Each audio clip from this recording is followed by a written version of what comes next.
All right, guys, welcome back to another video. If you're new here, you enjoy daily gaming content, make sure to hit that subscribe button. Let's start off here and let's talk about Halo Infinite. Halo Infinite has had just an absolutely great comeback from the time where the multiplayer content was lacking after release. Just after the season one, going to season two and everything, they had a hard time getting people to be excited because there really wasn't that much coming out for the multiplayer, which is where the majority of people are going to be spending most of their time. They've bounced back greatly, and with the most recent season, especially with the release of Firefight, Halo Infinite is a phenomenal game, and it's been good now for a relatively long time. The last two seasons, I would say, have been very, very good, and I've been playing it consistently in my rotation now for a long time since they started dropping in this new content. But one of the things that we are still missing is more single player content. We know that previously they had said they hadn't even begun working on a single player expansion. And for me, that's a very big disappointment. I was hoping that Halo Infinite, because of the open world style, they would be able to always be bringing in some new stuff to do, maybe some new bosses to fight, maybe some new things to collect, and just new goals to achieve. Because, like I said, open world, you could just add stuff in there. I was hoping maybe one day they would add new biomes to the world, as we saw originally with some of the artwork that there were going to be different biomes like snow and stuff. And that didn't come to fruition. Now, overall, I did think the campaign was good. It was one of my favorite Halo campaigns just because of how good the gameplay was. I did enjoy the story, and the sections between going into the more linear areas in the open world was just a ton of fun to traverse. And I'm still having my fingers crossed that we will eventually get some expansion to Halo Infinite, but as of right now, it looks like that will not be the case, as 343 has commented again, and they're saying there's nothing in active development for Halo Infinite's single player. This was during a chat on Xcast, and 343's Brian Gerard had this to say. I'll be honest, we have nothing to announce today regarding any campaign content for Infinite. I'll even go a step further and tell you that right now there's nothing in active development on that front. We made the decision just over a year ago to really double down on improving the multiplayer product. So I understand why they had to go ahead and improve the multiplayer product, because that's what's going to bring the players back into Halo Infinite, which it has. We've been seeing it climb the charts at a point it was even ahead of Destiny 2. And that was obviously where the major complaint is. And the majority of players, like I said, are playing Halo for the multiplayer. So from the business perspective, obviously that is the right move for 343 and for Halo, and done a very good job on that. But the core of Halo, at the end of the day, where it all began, was the amazingness of the campaign, the story behind Master Chief. So abandoning that right now, I don't think is something that many people will be very excited about. The next thing here is that we also heard that they are working on the next Halo. So I'm guessing there may never ever be an expansion here to Halo Infinite, and they're just going to be dropping a brand new Halo campaign. Who knows if they're going to be jumping over to Unreal Engine 5 to create the next Halo. We know Slipspace was a reason why I think they had some issues with the overall development of Halo Infinite, but at the end of the day, to me, this is disappointing. I would love to see them at some point give us something new for the single player campaign, because I think they can do a lot with the world that they have created. I guess the question is, going into the next Halo, is it going to be a similar open world style, or I guess you could say a smaller semi-open world, however you want to call Halo Infinite, with its different areas that you go to, and then you go deeper into the linear sections for the campaign? Or are they going to expand it up more? Are they going to go back to the previous ways that Halo was done? I would love to see them kind of continue down the same path and maybe add different areas, different biomes, more enemies out in the open and stuff. And I think you could have something very good, because the gameplay is incredible and the traversal is the best, especially with the grapple shots that Master Chief that they did add to the game. So we'll see. But as of right now, don't expect anything new here from a single player perspective. Now, let's jump over here. We got to talk about this, because we've been talking about, or the whole community has been talking about, the gaming industry has been talking about the Xbox tax. And I've given you my official opinion on the Xbox tax. I don't think it's like this conspiracy theory where these media members are getting together and saying, let's bring down Xbox. I just think in general, PlayStation is a more popular platform. I think in arts of any form, there is going to be biases in the way that people perceive things, the way that people review, all of that type of stuff. And it may just come out in that there are more fans of PlayStation So when they look at Xbox stuff, they're already looking at it at a negative light. And I think that's what the community kind of was trying to get across, especially to Destin, who then later came out and said that there was no Xbox tax at all, and that people who thought there was were crazy, which I think definitely people took offense to that. In his video, when explaining that there was no tax, it wasn't very good. He didn't have very, very good reasons at all to say why there is no negative bias towards Xbox. And I don't think that, as when we look at everything, I don't think we can look at everything now going forward and saying, oh, because they're critical of Xbox, that it's the Xbox tax. Xbox is going to do things that the media are going to be critical of, and they have every right to be critical of. Like, for example, I think the whole Blade thing where Xbox didn't put a logo on the Blade trailer. The media has full right to question why that is the case. I don't think that's an Xbox tax. But we have an example here where Destin may have actually experienced that weird bias that people in the media do have towards Xbox. And he experienced it live, and you can see just he's flabbergasted with his face. He doesn't even know how to react sitting on this panel. Now, we'll listen to the video, and then I'll give you kind of my opinion on the whole thing. Got to get the audio up here. Yo. In 2024, having Hellblade 2 and Stalker 2 would be enough for Xbox. No, they're going to have more than that, of course. Well, but we don't know. I mean, they've also teased Fable. We got that. Yeah, but I just don't think it's coming in 2024 Probably is all. Yeah. Well, the Starfield expansion is also slated. I shattered something. But I think that would hit in 2024. Yeah. That could get a tease tonight, and we're all worried about the player numbers going down. So. I mean, they have.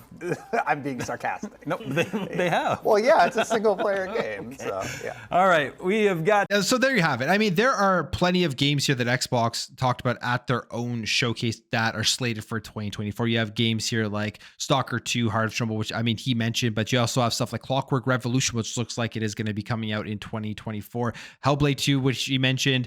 There are games here like Dungeons of Hinterberg, Microsoft Flight Simulator 2024, Hollow Knight, Silksong coming on to Xbox Game Pass. You have a game like Era History Untold. You have Towerborn coming in 2024. I mean, there's going to be plenty of content on Xbox first party and onto Xbox Game Pass, whether those are third party deals that are Xbox exclusives, times exclusive, whatever you want to say. There's plenty of content coming from Xbox in 2024. And we know that roadmap. That roadmap was given out to us at the Xbox showcase, and then they give us even more content here at the Game Awards, yet they're only talking about the fact that, hey, is Stalker 2 and Hellblade 2 enough? And again, another one, Avowed is supposed to be coming out in 2024 as well. So there's so much content, but there's literally no roadmap for PlayStation. And I think that is the bigger question. And while making this video, I think I had my own Destin moment when people, I think, sometimes get too much over the top about the Xbox tax, and then you see more and more things pop up and you start thinking to yourself, what is going on? I see this here, and this is from thegamer.com. Joshua Robertson, news editor, saying Xbox's big first-party offerings never really appeal to me much, and it's always these smaller titles like Hi-Fi Rush and the Ori series that keep me from tossing my Series X into the nearest dumpster. So little things like that is what get people talking. Just that hit me as I was reading through this article for video. And then the other thing that they do talk about here is like Starfield, as if that is a major talking point as a negative thing, that numbers have dropped off for a single player game years later. You can see Destin just utterly confused as to how, I don't even know this guy's name, took that as a serious thing to talk about when he did bring it up. So just funny to see this kind of hitting him in the face live during the Game Awards live stream that they did. And be interesting to see what his thoughts were after that little conversation. And obviously this is spreading around social media if you would have a response to it. But that's the weekly Xbox tax news, I guess, if you want to call it that. And hopefully we'll eventually be able to move on from even talking about this type of stuff. All right, let's jump over here. Let's talk about Forza Horizon 5, as it is a very successful game and it continues to be successful. One of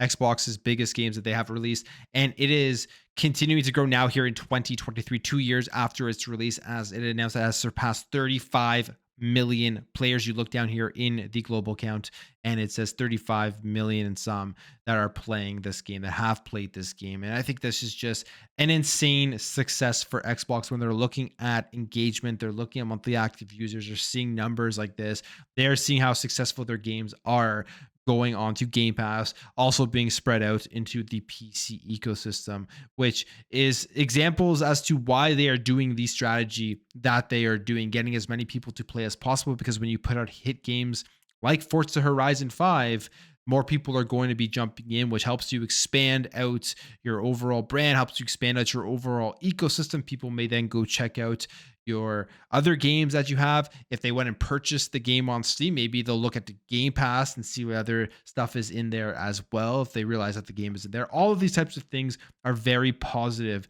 And 35 million players for Forza Horizon 5 is huge and well-deserved, of course, because it is a great racing game that 2 years on, people are still playing it so much and they're still bringing out content. So one of the bigger success stories for Xbox. Now, finally, let's talk about Christopher Judge, because Christopher Judge, if you remember at the Game Awards, came out, opened the show, made fun of himself about the 8-minute long speech he had in the 2022 Game Awards, and then made a joke at Call of Duty saying, but fun fact, my speech was actually longer than this year's Call of Duty. And when I first heard that, I was like, damn, he actually said that joke. I was surprised that they said that joke, but I was also like, it's a joke. I didn't really think it was terrible or whatever. I just thought it's a joke. People should laugh it off and whatever and move on. And it seems like that's not the case. People are actually very frustrated by the comments that he made at the Game Awards. So I'm not a dev, so I'm not in their shoes. I'm just a consumer on the outside watching it. So I didn't think it was a big deal whatsoever. But if you're somebody who's worked on these games, put your blood, sweat, and tears into it, I can kind of understand why you would be offended as a peer coming out and poking fun of you. I mean, I don't really watch the Emmys. I don't really watch the Grammys, but I would assume they make jokes at each other at those shows as well. So I was kind of thinking it wasn't a big deal, but people are upset here when it comes to this joke. You have a bunch of tweets from developers, and some people have actually even deleted their tweets after the fact. So they may have actually tweeted it out in anger and realized maybe they don't want to put that out there. But you have this person here, Ajinkia LeMay, saying, funny, but yeah, the metrics that COD absolutely destroys all of God of War games, probably combined, to be honest, is also equally laughable, if not more.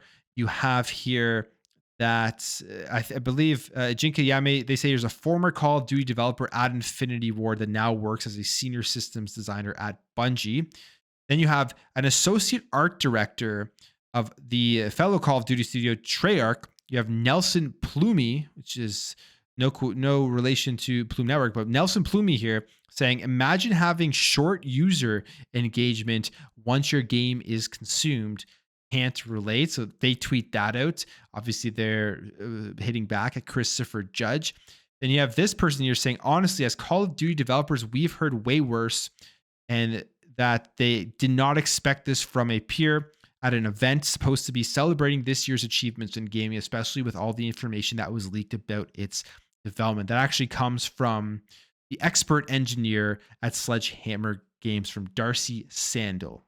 So these are some of the comments that were made from people who have worked on the game. They are upset about this. And like I said, there's a couple of things with the 2023 Game Awards that the developer community was not happy about.